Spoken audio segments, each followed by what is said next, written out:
forgot all of my troubles when I get home. Today's episode will be an interview about early American black nationalism with Wilson Moses, who was professor of American history at Penn State before his retirement and is now enjoying his retirement. Hi, Wilson. Hi. Thanks for coming on the podcast. We're going to be talking about black nationalism. So maybe you can start by saying something about this phrase. What do you understand by the phrase black nationalism? Well, I should start by saying that I first became interested in this back in the 1960s.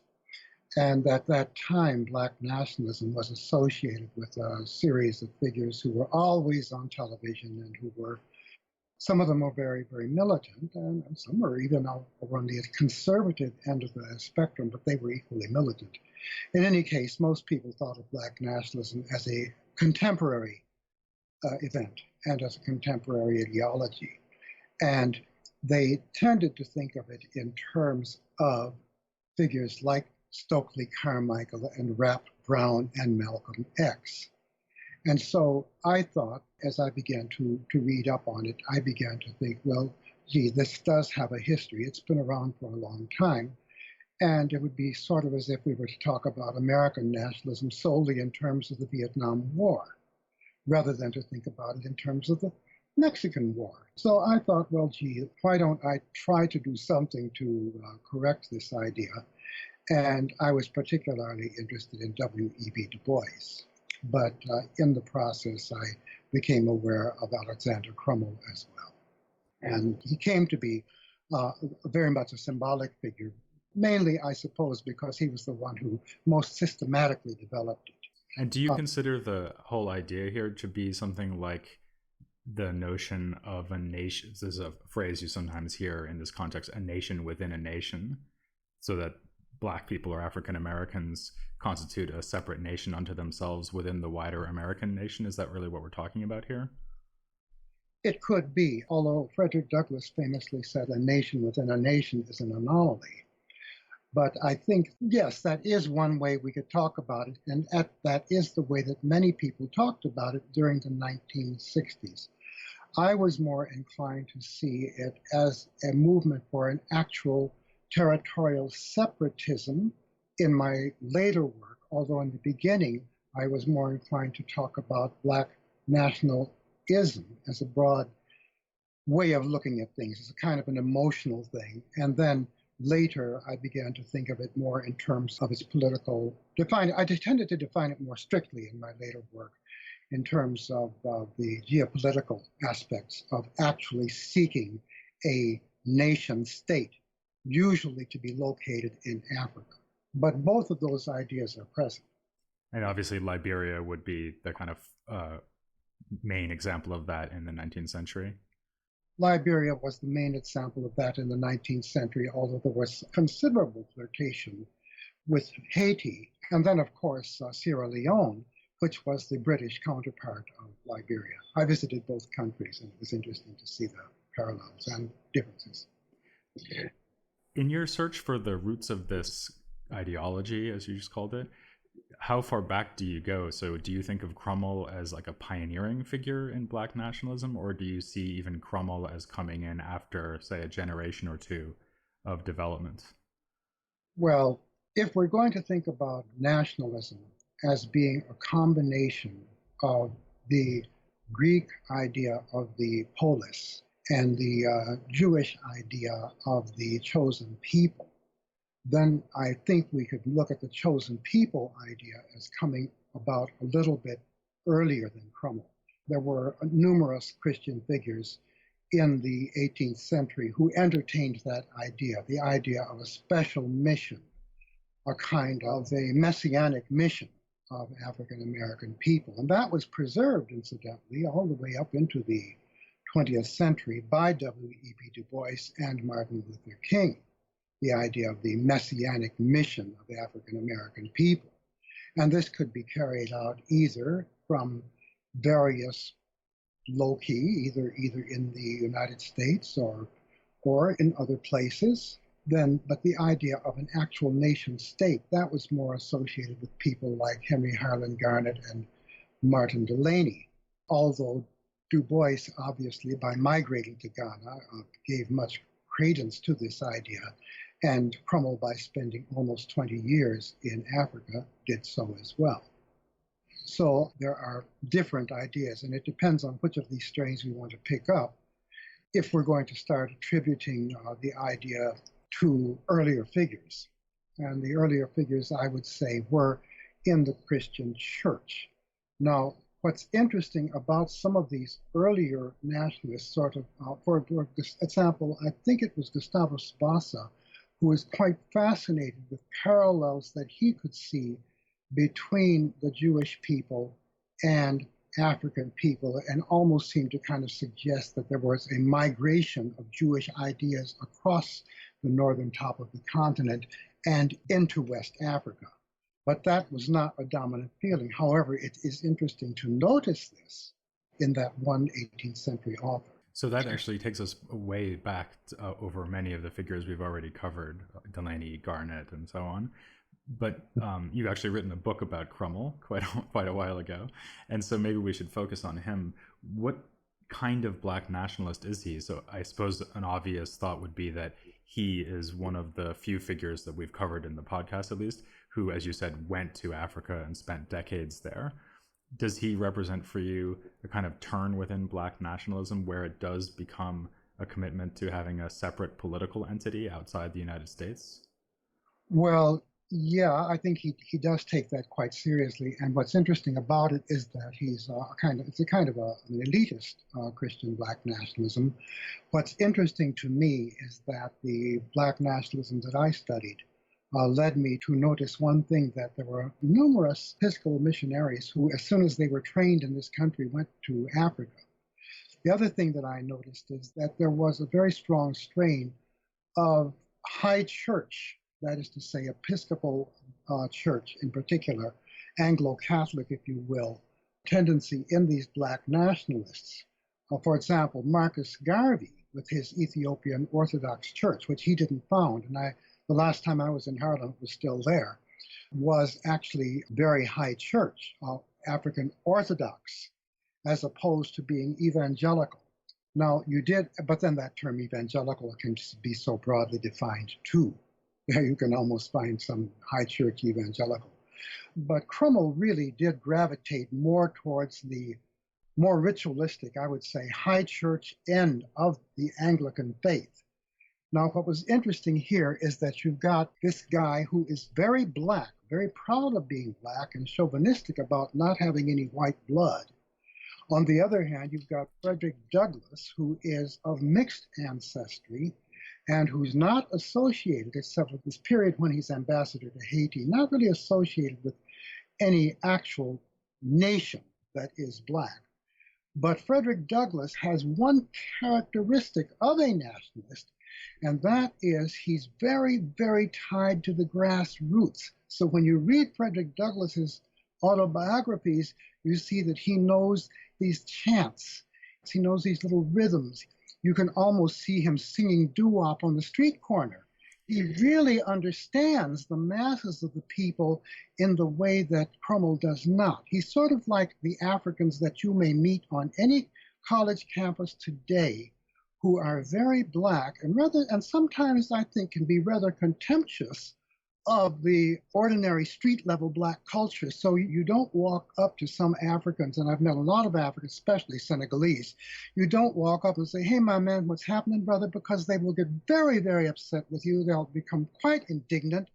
They'll answer you in French if you address them in English. I mean, they don't want.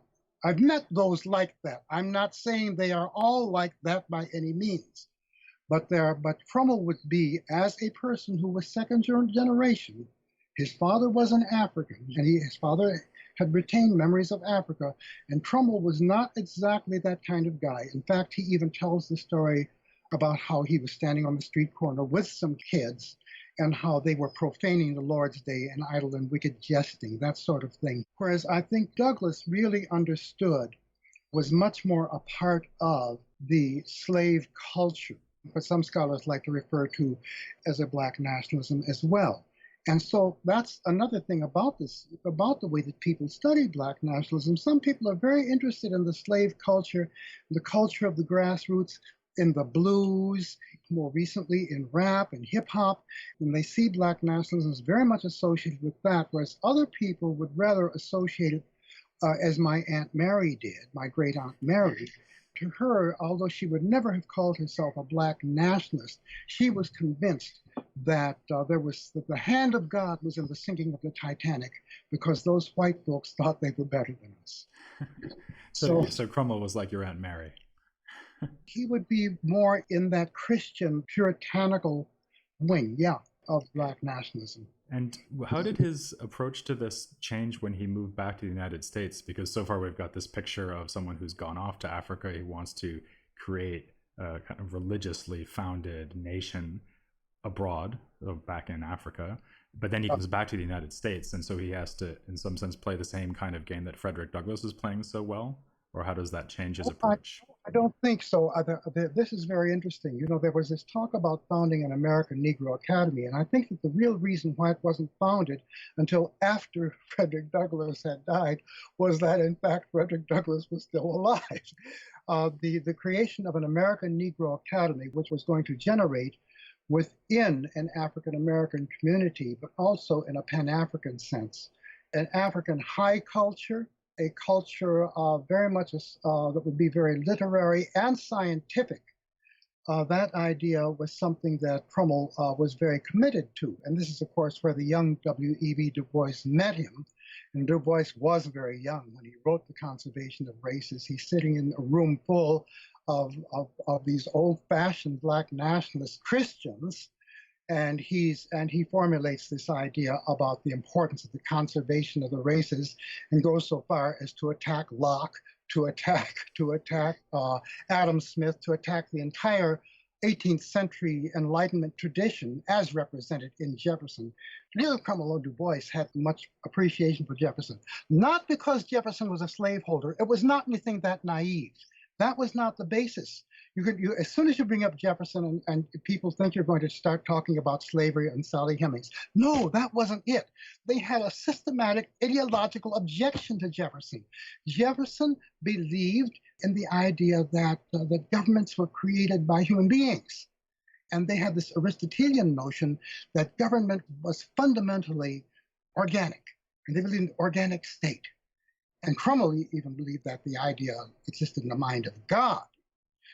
If it's on the idea of democracy, and that everything we did would be imperfect because it couldn't recreate what was in the mind of God. But Du Bois did not believe in this Jeffersonian concept of the local community, or the idea that the state was essentially evil. What Jefferson didn't like about Plato, whom he detested, and of course Crummell and Du Bois loved Plato, what the problem was that Plato had given this talk, or put it into Socrates' mouth, the ideas of the Crito, the idea that the individual owed something to the state, even their life.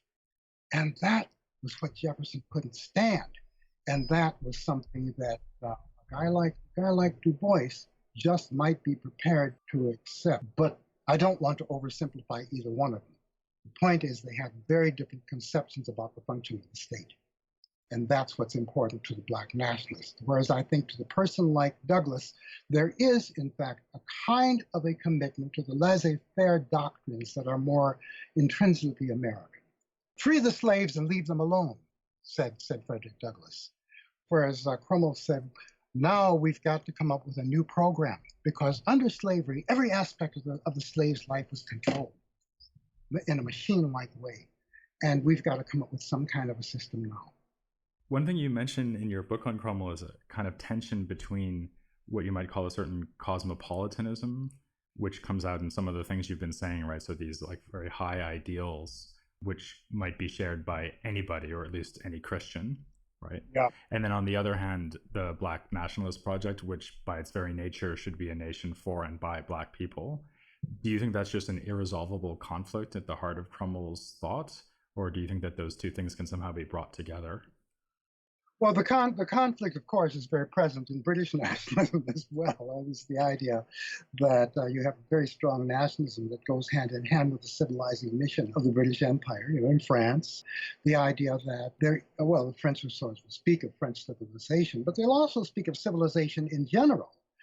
I think the contradiction is in these ideas, and there are a lot of heavy intellectuals have talked about this problem of national culture and civilization, and whether there's a conflict of civilizations or a conflict between culture and civilization.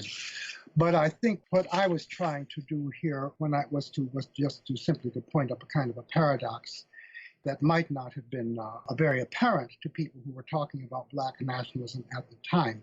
That is, if a person like Malcolm X is going to call himself a nationalist, and yet he belongs to this cosmopolitan movement called Islam, there would seem to be a problem here. And one of the things that I noted, not only in Africa, when I was in Cambridge for a couple of years talking to the African students, that for African Americans, the touchstone of reality is almost invariably, even among conservatives like Clarence Thomas, almost invariably, everyone is drawn back to race. Whereas you might encounter for the African that what's going on here is not so much their race as their religion. When I got there and I saw these guys walking around in some of these beautiful costumes, and of course, African Americans were adopting African costume at that time, but I learned very quickly that these costumes were not to be seen as African, not even necessarily as tribal or as having to do with a specific ethnic group, but the costume the guy was wearing was much more a matter of his religious faith than it was of his Africanness. And we as African Americans, I think, tend to ignore this, except that, of course, we're very much involved in it ourselves. We're very much. And that would be really true of Crummell as well, right? Because his project is always very centrally concerned with creating a Christian nation, right? I mean, for him, Liberia is at least as much Christian as it is African, right? I think that at some level, both he and Du Bois were aware of this paradox. I'm not aware that either one ever wrote an essay about the paradox, but Crummell and Du Bois were always very concerned with trying to show how these, especially the Victorian sexual morality, was something that was present in the traditional African society, and that any deviation from, for example, the feminine instinct of charity, this was a result of the white man's corruption. This was not Black. That idea was completely rejected during the Harlem Renaissance, when people began to celebrate, but then, of course, whites were doing it as well, celebrate the deviation from the Victorian sexual morality. And then, of course, everything changed. Now, of course, it was the Blacks who had led the way in getting away from this very inhuman and inhumane Victorian sexual morality. But for Du Bois and Crummell, it was actually the higher form of sexual morality was this ideal of feminine chastity, which they celebrated and which they believed was I think it was Du Bois who said, ancient African chastity. And you would see more inchastity on the streets of London than you would in any African village. So that's an example of how the kind of Africanness and the Christianity would come together in Crummell's mind, right? If we can maybe step back from Crummell for the last couple of minutes and look at some of his other contemporaries, although we've been talking about them anyway. I'm particularly interested in what you would have to say about Frederick Douglass relative to Black nationalism, because he has a lot of disagreements with people like Garnett and Martin Delany, in fact, Crummell as well. And a lot of these are about a variety of issues, for example, whether violence should be used in the resistance of slavery and so on. But if we just think about his attitudes towards Black nationalism, is he an opponent of Black nationalism, or can he also be construed as a nationalist in some sense? Well, that's why it's good to make a distinction between nationalism and nationalist. A nationalist can be defined in numerous ways, and so can nationalism. But I would say that some variety of nationalism can, at some point in the biography of just about any Black of any prominence, some variety of nationalism can be detected in them at some point in their career. I remember at one point I was at a meeting and there was a woman who represented, it was sponsored by a conservative group. And this Black woman said, we don't need Afrocentrism because we know that Africans invented algebra. And this is the kind of thing. And she was a conservative who had been brought there to attack Afrocentrism, and I thought that was so amusing, because here she was spotting an Afrocentric line and not even aware of it. So a person like Frederick Douglass does make it his business to visit the pyramids, and he does make it his business to describe his mother as resembling a drawing that he had seen of one of the pharaohs in one of the anthropology books that he had encountered. So you might say that not only Afrocentrism, but even a variety of Afrocentrism that would be highly approved by some of our contemporary Afrocentrists who put a great deal of emphasis on Egypt, that was certainly present there. But I think that his appreciation for the grassroots culture is something that I would say is there. Now, as far as emigrationism is concerned, he claims that he was on the verge of investigating the possibility that might exist for a possible, conceivable migration to Haiti at the moment that he heard of the firing on Fort Sumter. How much biographical accuracy we may attribute to that statement, I do not. It sounds a little bit too good to be true, the timing. Anything that's too good to be true probably is. So just finally, maybe we can look ahead to some of the figures we haven't covered yet in the podcast. And so we can't expect our listeners to know very much about them, but it still might be interesting to think about how someone like Crummell would compare with so-called Pan-Africanists. So here I'm thinking of figures like Blyden and especially Garvey. Is he a kind of forerunner of them, or is it a very sharp distinction? He was a friend of Blyden, and they taught together at Liberia College in the days when their careers there overlapped. He and Blyden agreed on several things, except that Blyden said that as Ishmael came before Jesus, so too Islam may be the agency that prepares people for monotheism and therefore could prepare the way for Christianity, and Crummell didn't accept that idea. But they shared, and they were both belonged to the same party while they were there in Liberia. That is the party that disassociated itself from the Virginia Repatriates. It was the party that was not associated with the mulatto elite. And so they were comrades in arms during the period that they were both in Liberia. Afterwards, when the American Negro Academy was being founded, I don't know if Blyden was invited. I can't recall if he was. I know that when Du Bois began his work on the Encyclopedia Africana, he did contact Blyden and exchanged correspondence with him at the point when he used the word Afrocentric and said he wanted to create an Afrocentric encyclopedia. And of course, other people who were associated with Garvey did have some association with Blyden and with Blyden's ideas. They were certainly aware of Crummell. Some of them actually had been friends of Crummell. And so there were disciples of Crummell, like William H. Ferris, who became an editor of Marcus Garvey's newspaper. And I think Duz Muhammad knew him as well. You're asking me to remember things I wrote 40 years ago. But I think Duz Muhammad had a connection. I know he did with the American Negro Academy and Orisha Tuka Duma. These various people who overlapped with Garvey also overlapped with Crummell. They certainly knew of each other. So we have really a very strong sense of continuity. In fact, if we go back to the very first things we talked about, in a way, this goes all the way back to the 18th century, and everyone's connected in this period. It's amazing. Speaking of connections, I will let the listener know that next time we're going to be moving on to James Africanus Horton. So that'll be another example of a figure from this period who is interested in African culture and has a lot to say about it. But for now, I will thank Wilson Moses very much for coming on the podcast. Yeah, well, thanks for your invitation. It's been enjoyable. And please join Chika and me as we move on to look at James Africanus Horton next time here on The History of Africana Philosophy. I'm gonna tell God